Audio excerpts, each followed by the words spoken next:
नमस्कार दोस्तों, कैसे हैं आप सब। आज मैं फिर से आपको बताऊंगा पंचवर्षीय योजना के बारे में। तो आज जो पंचवर्षीय योजना है, छठी पंचवर्षीय योजना पार्ट 3 है ये। और मैंने जो पंचवर्षीय योजना बता दी हैं, एक से 3 और 4 से 5, तो वो आप देख लीजिए प्रीवियस अपनी वीडियो पर, आपके सामने है वो। और दूसरी बात ये है कि ये पार्ट 3 है, तो इसमें भी कुछ पंचवर्षीय योजना है, जैसे छठवीं पंचवर्षीय योजना और सातवीं पंचवर्षीय योजना, इनके बारे में बताऊंगा, बहुत अच्छे से बताऊंगा। तो आपको कुछ नहीं करना है, बस देखते रहना है और मेरे को फॉलो करते जाना है, ठीक है। और ध्यान देना है बिल्कुल अच्छे से कि कैसे इनको किया जाए, ठीक है। क्या क्या इसके फैक्ट है वो मैं सारे आपको बताऊंगा। तो देखिए, छठी पंचवर्षीय योजना में क्या होता है। इस योजना में प्रथम बार जो डीटी लक्कड़वाला थे, तो क्या किया था उन्होंने, उनके सहयोग से डीटी लक्कड़वाला के सहयोग से गरीबी निर्देशांक का पता किया गया, ठीक है। ये गरीबी होती क्या है, कौन लोग गरीब होते हैं और कौन लोग नहीं, ठीक है। वो सारे इस वीडियो में बताऊंगा मैं आपको। देखिए क्या होता है। तो छठी पंचवर्षीय योजना, छठी पंचवर्षीय योजना जो कार्यकाल था वो इसका 1980 से 85 तक, ठीक है।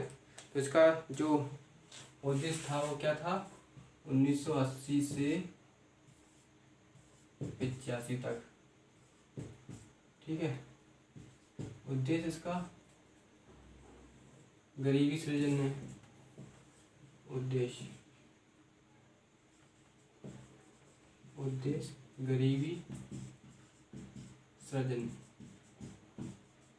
ठीक है। गरीबी सृजन के ऊपर ये क्या हुआ था कि इस समय इस योजना के प्रथम जो लक्कड़वाला थे, लक्कड़वाला, ठीक है। लक्कड़वाला नाम के एक अर्थशास्त्री थे। उन्होंने क्या किया, उन्होंने बताया कि गरीबी निर्देशांक को निर्धारित किया गया। कैसे किया गया, ठीक है। गरीबी निर्देशांक के बारे में बताया। निर्देशांक के बारे में बताया। इन्होंने बताया कि योजना की गरीबी होती क्या है और इसमें कौन लोग आते हैं। तो देखिए, भारत में सबसे पहले इसी समय गरीबी का मूल्यांकन किया गया। किस समय, इस समय सबसे पहले क्या किया गया, गरीबी का मूल्यांकन किया गया और यह पता लगाने की कोशिश की गई कि कौन गरीब है, ठीक है। तो देखिए क्या होता है, डीडी लक्कड़वाला बताते हैं, इन्होंने बोला कि बताया कि यदि व्यक्ति 2400 ऊर्जा भोजन के माध्यम से प्राप्त करता है, ठीक है। ये जो व्यक्ति है उसको 2400 कैलोरी, कितनी, यदि व्यक्ति 2400 कैलोरी किसके माध्यम से, भोजन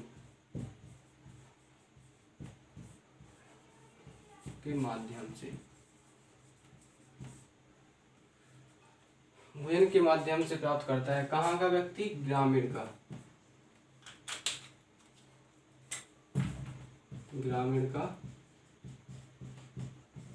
ठीक है।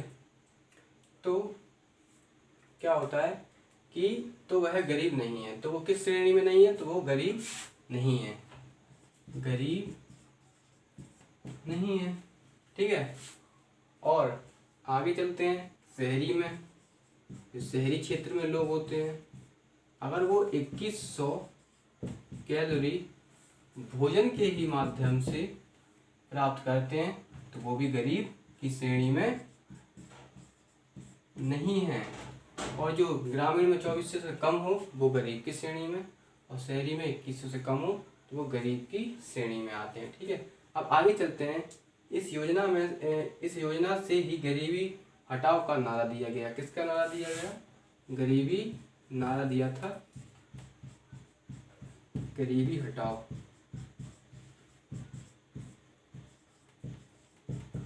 का नारा दिया था, ठीक है, इसी योजना के तहत। फिर क्या होता है, और इसी पंचवर्षीय योजना में 6 बड़ी बैंकों का, कब, 1980 में ही 6 बड़ी बैंकों का 1980 में ही 6 बड़ी बैंकों का राष्ट्रीयकरण किया गया। 6 बड़ी बैंकों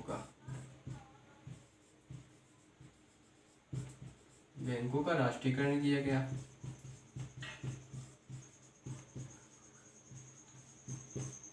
ठीक है। इस योजना के दौरान कृषि क्षेत्र में ऋण देने के लिए, ठीक है, इस योजना में कृषि क्षेत्र में क्या ऋण देने के लिए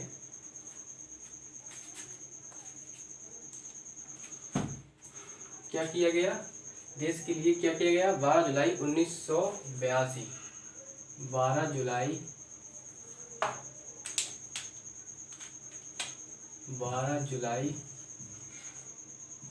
1982 को क्या किया गया कि नाबार्ड बैंक की स्थापना की गई।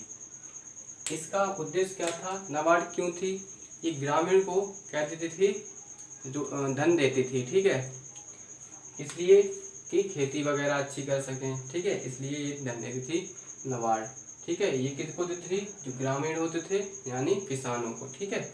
आगे चलते हैं, चलिए आगे चलते हैं। तो आगे क्या होता है, इस योजना के दौरान ही 1982 में, इस योजना के दौरान ही 1982 में क्या हुआ था कि आयात निर्यात बैंकों के माध्यम से होने लगा। किसके माध्यम से, बैंकों के माध्यम से क्या होने लगा, आयात निर्यात, एक्सपोर्ट इंपोर्ट, ठीक है, 1982 में बैंकों के माध्यम से होने लगा, ठीक है। ग्रामीण बेरोजगारी उन्मूलन कार्य का इसी समय लागू किया गया। क्या किया गया लागू, ग्रामीण बेरोजगारी, ठीक है, क्या किया गया, ग्रामीण बेरोजगारी उन्मूलन का कार्य को इसी समय लागू किया गया। अब आगे चलते हैं, क्या होता है इस योजना का मुख्य उद्देश्य क्या होता है। देखिए सबसे पहले बता दूं, पहले ही मैं जो मैंने अभी बताया उसके आगे बताऊंगा, ठीक है, कि क्या होता है, छठी पंचवर्षीय योजना में 19 कब स्टार्ट हुई, 1980 से 85 के बीच में। उद्देश्य क्या था, गरीबी सृजन, ठीक है, गरीबी सृजन था, गरीबी हटाने के लिए बताया कि गरीब कैसे होते हैं, कौन लोग गरीब की श्रेणी में आते हैं, कौन नहीं आते हैं। तो लक्कड़वाला ने बताया गरीबी निर्देशांक में कि 2400 कैलोरी भोजन के माध्यम से प्राप्त करता है ग्रामीण क्षेत्र में तो वो गरीब नहीं है, और शहरी क्षेत्र में अगर 2100 कैलोरी प्राप्त करता है, ठीक है, तो किसके माध्यम से, भोजन के ही, तो वह गरीब नहीं है। फिर आगे चलते हैं, इन्होंने एक नारा दिया था कि गरीबी हटाओ। 1980 में 6 बड़ी बैंकों का राष्ट्रीयकरण किया गया इसी समय। और फिर आगे चलते हैं कि 12 जुलाई 1982 को किसकी स्थापना की, नाबार्ड की, क्योंकि ये जो किसान होते हैं उनको ब्याज देने के लिए 1982 में बैंकों ने क्या किया, आयात निर्यात, ठीक है, और लागू क्या किया, ग्रामीण बेरोजगारी उन्मूलन को लागू किया गया, ठीक है। आगे चलते हैं, देखिए आगे चलते हैं,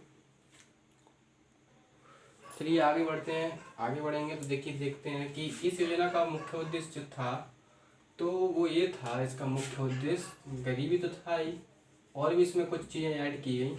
मुख्य उद्देश्य जो था वो ये था कि आय में वृद्धि करना, इसमें आय में वृद्धि करना, आय में वृद्धि, आय में वृद्धि, ठीक है, और उद्योगों में बढ़ावा, उद्योगों में बढ़ावा, उद्योगों में बढ़ावा, और बेरोजगारी में कमी करना, बेरोजगारी में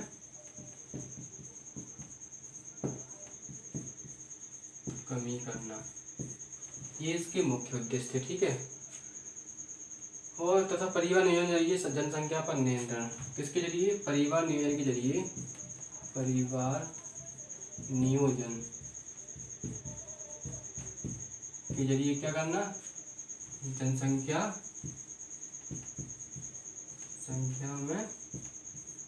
में कमी करना, ये इस योजना के मुख्य उद्देश्य है। क्या थे, आय में वृद्धि करना, उद्योग में बढ़ावा देना, ठीक है। और बेरोजगारी में कमी करना, परिवार नियोजन यानी जनसंख्या में कमी करना। आगे चलते हैं। भारत में प्रथम बार जनसंख्या गणना की गई 1972 में।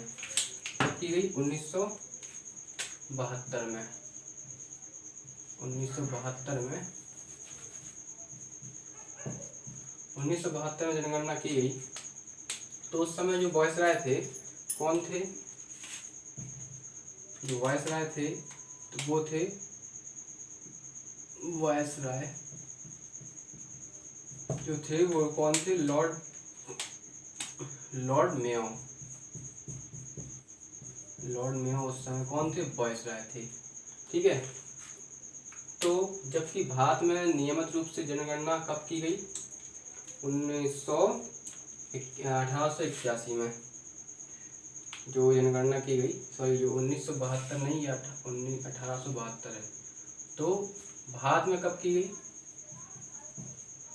देखो, भारत में जब की गई तो वो कब की गई? 1881 से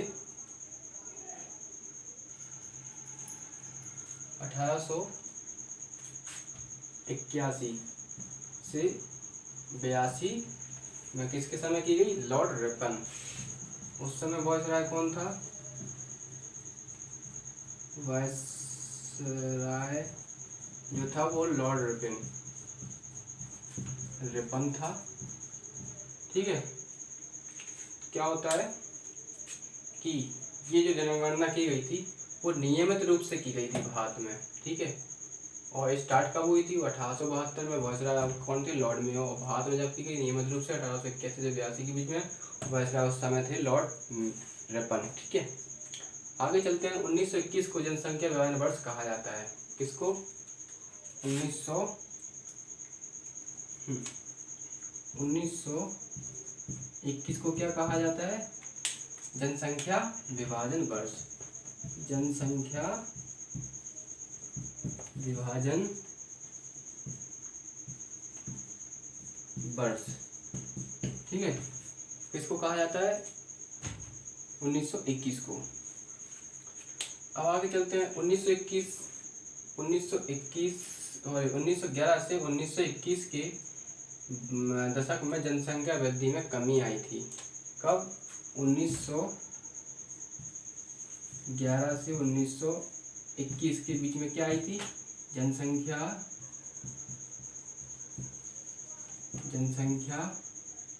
वृद्धि में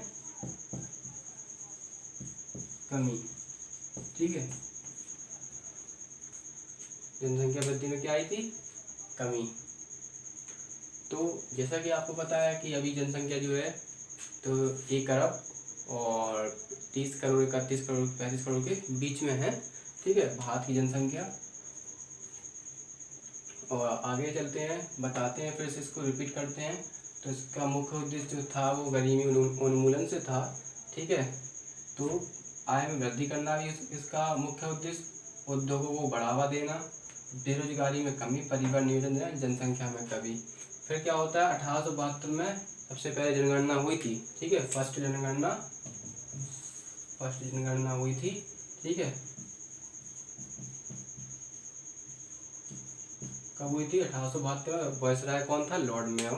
फिर जब भारत में हुई तो भारत में 1881 से 82 के बीच में हुई और उसमें जो वायसराय था वो था लॉर्ड रिपन। ठीक है। और 1921 को क्या कहा जाता है? जनसंख्या विभाजन वर्ष। और 1911 को क्या? 1911 से 21 के बीच में जो वृद्धि हुई थी, जो जनसंख्या हुई थी, तो उसमें क्या हुई थी? वृद्धि की कमी हुई थी। ठीक है। तो यही ये छठी पंचवर्षीय योजना खत्म होती है। और अब आगे चलते हैं हम 7वीं पंचवर्षीय योजना। दोस्तों, 7वीं पंचवर्षीय योजना जो थी उसमें क्या होता है कि इसका मुख्य उद्देश्य समृद्धि आधुनिकीकरण, मतलब भारत को आत्मनिर्भर बनाना था इसका भी उद्देश्य। ठीक है। तो आत्मनिर्भर बनाना था। 7वीं पंचवर्षीय योजना। 7वीं पंचवर्षीय योजना। ठीक है। इसका मुख्य उद्देश्य क्या था सबसे पहले इसका कार्यकाल देखते हैं। कार्यकाल क्या था?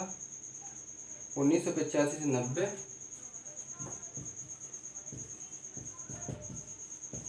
ठीक है। और आत्मनिर्भर अर्थव्यवस्था।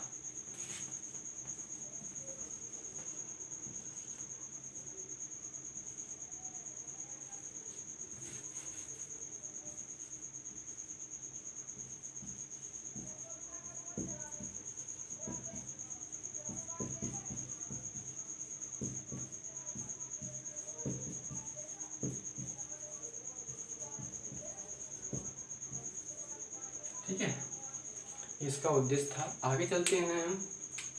ठीक है, ये था इसका सामाजिक न्याय पर बल दिया गया। इसमें भी क्या दिया गया? सामाजिक न्याय पर वही बल दिया गया। इस योजना के दौरान बेरोजगारी की समस्याओं को दूर करने के लिए कई योजनाएं चलाई गई। किसके लिए?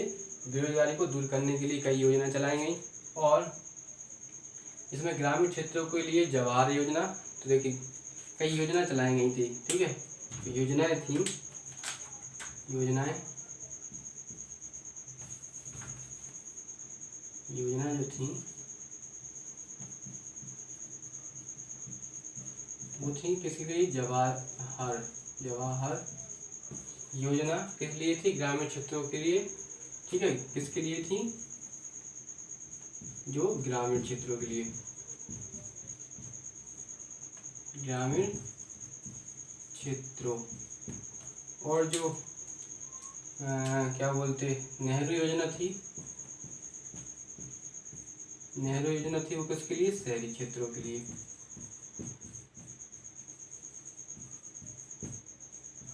इसलिए बनाई गई थी गरीबी को दूर करने के लिए। ठीक है, यानी बेरोजगारी को दूर करने के लिए क्या चलाई गई? जवाहर योजना। और किसके लिए? ग्रामीण क्षेत्रों की नेहरू योजना शहरी क्षेत्रों के लिए। फिर आगे चलते हैं। इस योजना के दौरान ही प्रोफेसर राजकृष्ण ने, ठीक है, प्रोफेसर राजकृष्ण ने क्या किया कि हिंदू वृद्धि दर शब्द का प्रतिपादन किया। किसने? प्रोफेसर थे कौन? राजकृष्ण। ठीक है, प्रोफेसर राजकृष्ण ने क्या किया? हिंदू वृद्धि दर,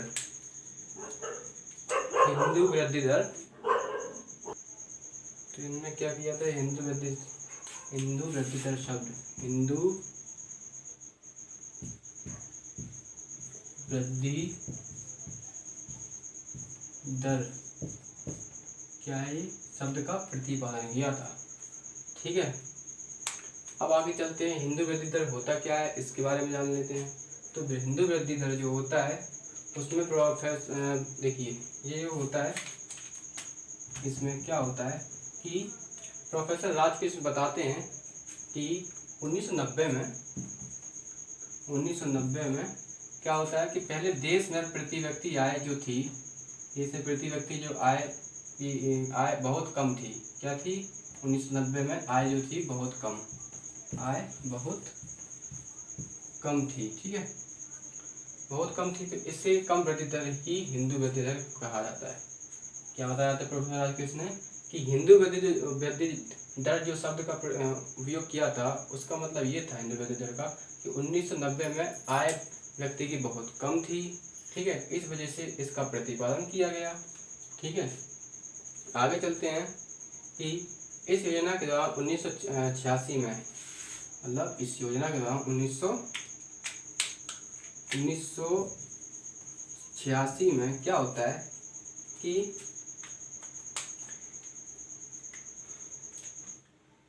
1986 में ये होता है कि नई दिल्ली में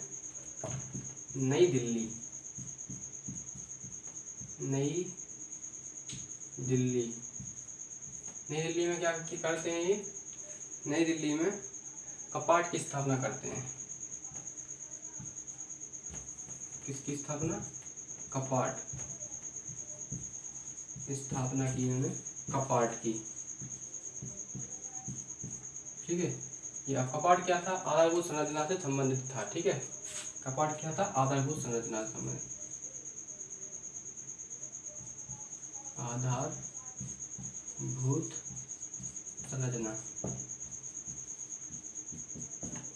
ठीक है। तो अब इसमें बेरोजगारी की बात की गई थी। देखिए बेरोजगारी की बात की गई थी, किसकी? बेरोजगारी की।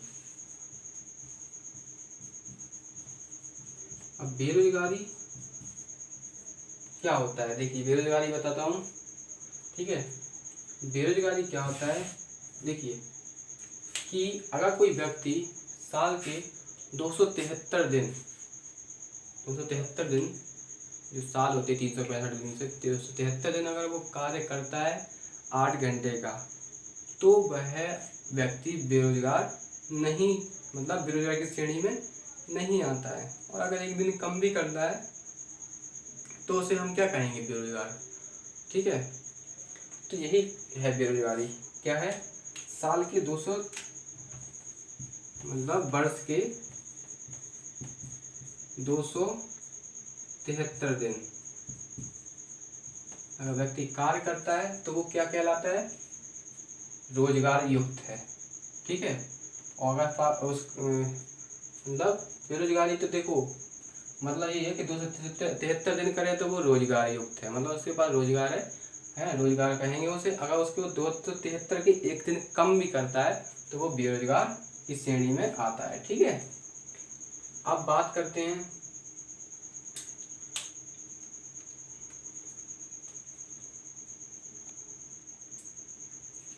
देखिए दोस्तों, सातवीं पंचवर्षीय योजना जो थी वो इसमें कुछ खास नहीं था, लेकिन जो बता दिया मैंने वही खास है।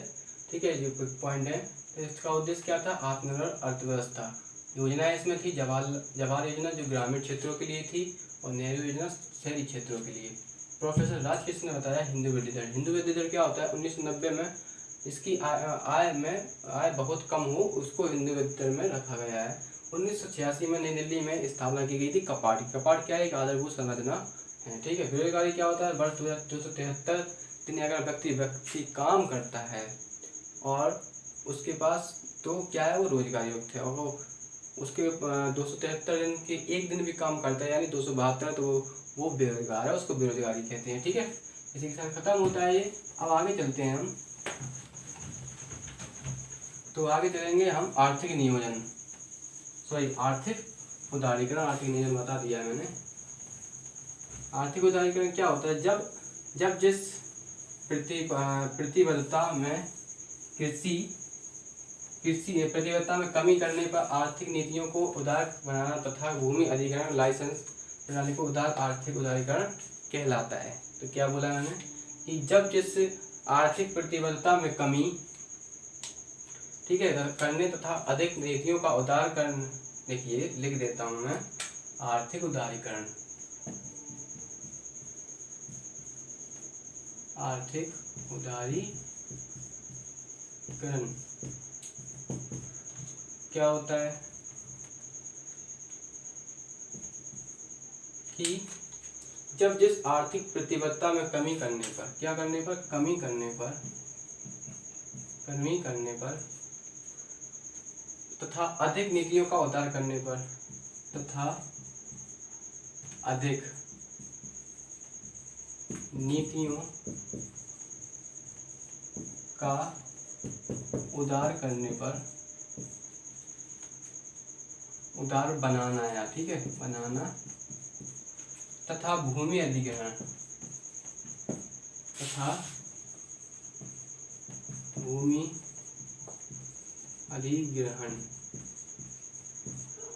लाइसेंस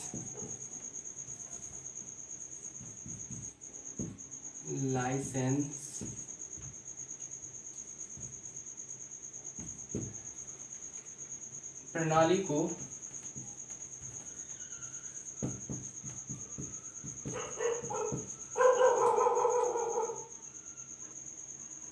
ठीक है। तो प्रणाली क्या कहते हैं? आर्थिक उदारीकरण। ठीक है। आगे चलते हैं। आज आर्थिक तथा सामाजिक नियोजन का उल्लेख भारतीय संविधान की 7वीं अनुसूची में मिलता है। मतलब आर्थिक उदारीकरण है, इसका उल्लेख कहाँ मिलता है? उल्लेख इसका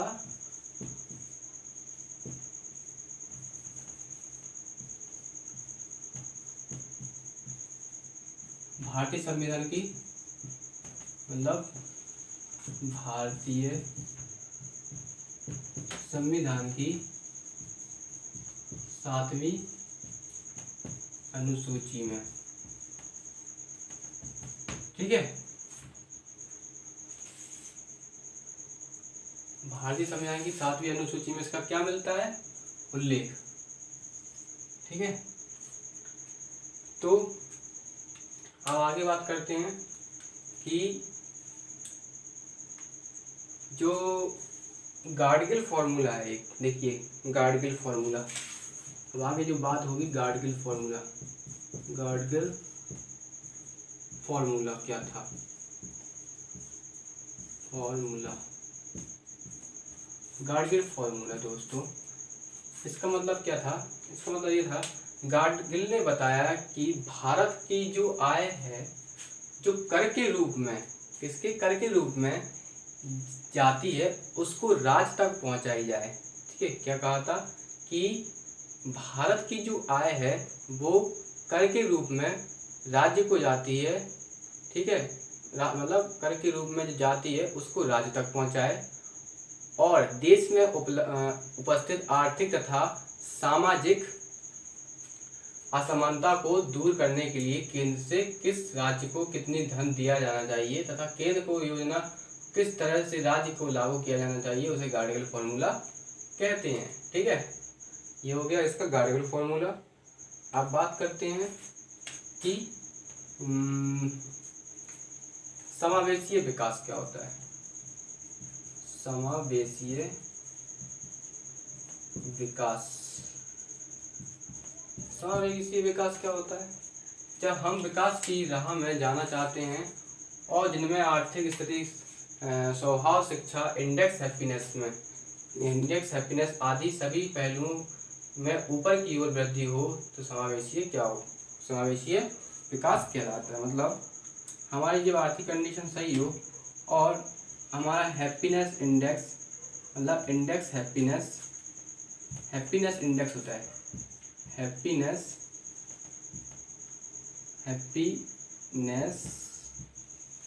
इंडेक्स। हैप्पीनेस इंडेक्स क्या होता है? इसमें बताया जाता है कि किस देश के लोग कितने खुश हैं। ठीक है, ये भी आंका जाता है। तो हमें पता है कि हमारे देश के लोग कितने खुश हैं, वो इस समावेशी विकास में आ जाता है, हैप्पीनेस इंडेक्स। ठीक है, तो इसी को बताते हैं कि यहाँ की स्थिति जो है 100 शिक्षा हैप्पीनेस इंडेक्स के आदि सही पहलुओं के में ऊपर की ओर, मतलब किसकी ओर? ऊपर की ओर वृद्धि करते हैं। ये ऊपर की ओर वृद्धि। ठीक है, इसे समावेशी विकास कहते हैं। अब आगे चलते हैं, आगे चलेंगे तो अब आता है मुद्रा एवं बैंक। देखिए मुद्रा की बात करते हैं पहले। मुद्रा क्या होती है? वह धुरी जिसके चारों ओर आर्थिक विशाल, यानी आर्थिक विज्ञान चक्राकार मुद्रा, चक्राकार। ठीक है, मतलब कि वह धुरी इसके चारों ओर, क्या? चारों ओर आर्थिक विज्ञान चक्राकार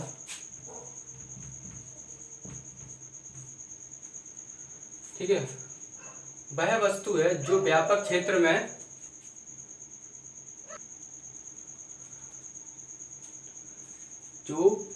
क्षेत्र में विनिमय के माध्यम से, किसके माध्यम से? विनिमय के माध्यम से मूल्य के व्यापक स्थगित भुगतानों के मान और मूल्य के संचय साधन के रूप में स्वीकार की जाती है तथा मुद्रा को सरकारी संरक्षण प्राप्त होता है। क्या होता है? नियम सरकारी संरक्षण प्राप्त, उसे कहते हैं मुद्रा। प्रारंभ में मुद्रा का रूप जो था वो वस्तु था। ठीक है, प्रारंभ में जो मुद्रा का रूप था वो क्या था? वस्तु।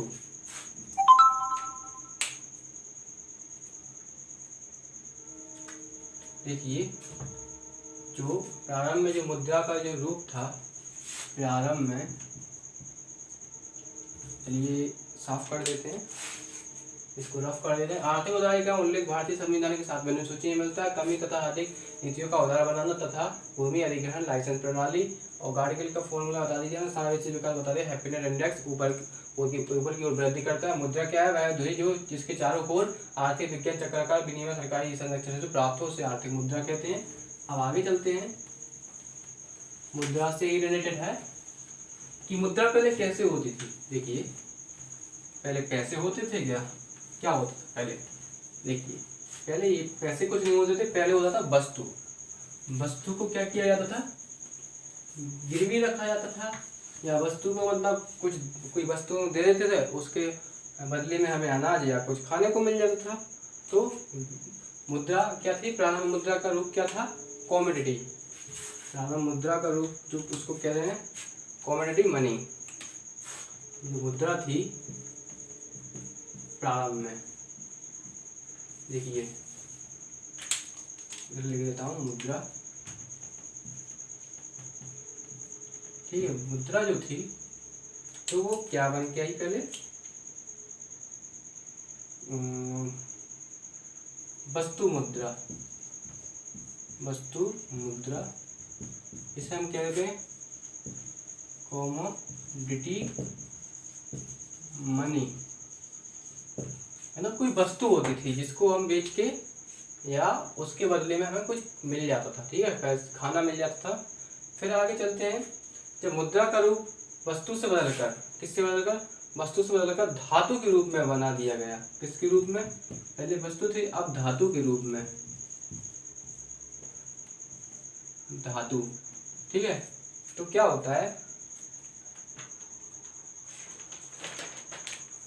तो उस धातु मुद्रा को, उसे क्या कहा गया? धातु मुद्रा। फिर आगे चलते हैं, फिर क्या आता है? मतलब देखो, इसको इंग्लिश में कहते हैं मेटल मनी, ठीक है। फिर आगे चलते हैं तो आता है पेपर मनी। पेपर मनी या करेंसी मनी, यानी मुद्रा को धातु से बदलकर परिवर्तन करके क्या किया गया? कागज में, आज भी कागज में है, कागज में बदलकर, देखिए कागज में बदलकर क्या किया गया? तो इस जो कागज में वो उसको देखो करेंसी कहते हैं, करेंसी मनी या पेपर मनी भी कहते हैं, ठीक है। इसका रूप बदल दिया तो कागज मनी में। फिर क्या हो गया कि शाक मुद्रा, शाक, इसके बाद क्या आई? शाक मुद्रा। शाक मुद्रा में देखिए दोस्तों क्या होता है? शाक मुद्रा आती है, यानी शाक मुद्रा को कहते हैं क्रेडिट मनी, ठीक है। इसको कहते हैं क्रेडिट मनी, क्रेडिट मनी, ठीक है। यानी पेपर का रूप बदल कर किसमें किया गया? प्लास्टिक में, ठीक है। फिर शाक को क्या कहते हैं? प्लास्टिक में बदल किया गया, ठीक है। इसका प्लास्टिक मनी कहा जाता है या क्रेडिट मनी कहा जाता है। क्रेडिट मनी के बाद क्या आता है? क्रेडिट मनी क्या होती है? एक ऐच्छिक मुद्रा का ऑप्शनल मनी कहते हैं, ठीक है, जिसे स्वीकार करना व्यक्ति की बाध्यता नहीं है। इस मुद्रा का प्रयोग व्यक्ति की साख पर निर्भर करता है। शाक मुद्रा का निर्गमन बैंकों अथवा व्यक्तियों के द्वारा होता है। यह 5 प्रकार की होती है। 5 प्रकार की होती है। किस किस की? देखिए, चेक की, इसकी जो होती है वो होती है चेक, और दूसरा क्या करता हूँ, दूसरा प्रतिज्ञा पत्र,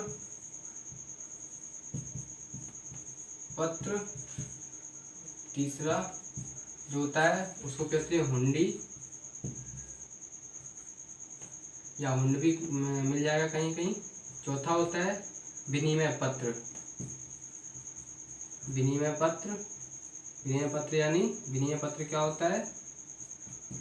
वह पत्र जिस पर एक निश्चित राशि चुकाए उसको कहते हैं विनिमय पत्र, ठीक है, चुकानी पड़े। और जो 5वीं है वो क्या है? Bank draft. ठीक है, ये हो गया आपके क्या, मुद्रा। अब आगे हम बात करेंगे मुद्रा की तरलता से। तो मुद्रा की तरलता से बात करेंगे वो अगले वीडियो में। इस वीडियो को आप पूरा देख लीजिए अच्छे से दोबारा, अगर ना समझ में आया हो, और जो भी वो रिलेटेड इससे क्वेश्चन होंगे वो मैं आपको ज़रूर बताऊंगा। अभी तो मैं इसको कंप्लीट करवाने की कोशिश कर रहा हूँ, कंप्लीट हो जाए जैसे जैसे। तो ये आपके लिए बहुत बेनिफिट वीडियो है दोस्तों, आपके PCS लेवल तक के लिए बहुत ही इंपॉर्टेंट वीडियो है। आपको इसको बहुत ध्यान से देखना है, ठीक है। जो मैंने बोला उनको कैरी करते जाइए। और रही है कि वैकेंसी की प्रॉब्लम, तो वैकेंसी देखिए आएगी, वो जब आएगी तो पता नहीं पड़ेगा कितनी वैकेंसी दे दी है, और हमें तो चाहिए एक, तो हमारे लिए एक ही काफ़ी है। लेकिन सबसे बड़ी बात ये है कि हम कितने आत्मनिर्भर हैं, किस लिए कि हम कितनी हम तैयारी हैं, कितने हम पानी में हैं, तो हमें वो आंकना है, ठीक है। हमें इसकी चिंता नहीं करना है कि नौकरी कब निकलेगी। नौकरी निकलने के लिए 1-2 साल के अंदर निकल ही जाएगी, अगर ना निकली तो आपको सिर्फ अपने आप को बहुत ही पावरफुल करना है, किसके लिए, पढ़ाई के लिए। चलिए इसी के साथ हम क्लास को बाइंड अप करते हैं और नेक्स्ट वीडियो में आपको मिलते हैं। थैंक यू दोस्तों।